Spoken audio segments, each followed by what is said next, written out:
Hi అందరికీ ఈరోజు ఈ వీడియోలో శనగపిండి వడలు ఎట్లా చేసుకోవాలో నేను మీకు చూపిస్తాను. ఇప్పుడు దానికోసం అయితే ముందుగా శనగపప్పును 2 hours నానబెట్టుకోవాలి. తర్వాత దాన్ని గ్రైండర్కి వేసుకోవాలి. మరీ మెత్తగా కాకుండా ఈ విధంగా వేసుకోవాలి మిక్సీకి. అందులో సన్నగా కట్ చేసి పెట్టుకున్న ఆనియన్స్ వేసుకోవాలి. సన్నగా కట్ చేసి పెట్టుకున్న మిరపకాయలు కూడా వేసుకోవాలి. మీరు పుదీనా కరివేపాకు కూడా వేసుకోవచ్చు. నా దగ్గర అవి లేవు కాబట్టి ఓన్లీ కరివేపాకు ఉందని కరివేపాకు వేస్తున్నాను. కొద్దిగా అంతా సోడా వేసుకోవాలి. తర్వాత సాల్ట్ వేసుకోవాలి. మొత్తం విధంగా కలిపి పక్కన పెట్టేసుకోవాలి. తర్వాత కడాయి పెట్టి ఆయిల్ వేడి చేయాలి.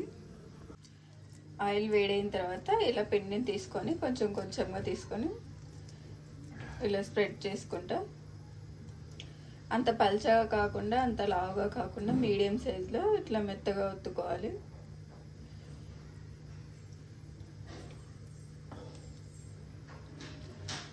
ఇలా చేసుకున్న తర్వాత వీటిని ఒక్కొక్కటిగా చేసుకొని ఆయిల్లో వేసుకోవాలి.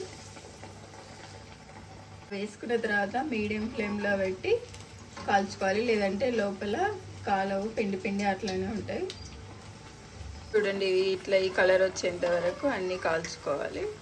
తర్వాత ఇవి తీసేసుకోవాలి. ఇంకా ఈ విధంగానే మిగతా పిండి అంతా వేసుకోవాలి. వేసేటప్పుడు మధ్య మధ్యలో వాటర్లో అద్దుకొని వేస్తే చేతికి అంటుకోకుండా మంచిగా వస్తుంది. వేసేటప్పుడు కూడా ఇలా తీసుకొని ఇట్లా వేస్తుంటే అంటుకోకుండా వస్తుంది. అదేవిధంగా మిగతా పిండి అంతా వేసుకోవాలి. చూడండి, ఇట్లా మధ్య మధ్యలో పప్పులు కనిపిస్తుంటే అది మెత్తగా వేయలేదు కాబట్టి కొంచెం తినేటప్పుడు కూడా కరకరలాడుకుంటూ మంచిగా టేస్ట్ ఉంటుంది. పిల్లలకు కూడా చాలా ఇష్టంగా తింటారు ఇవి.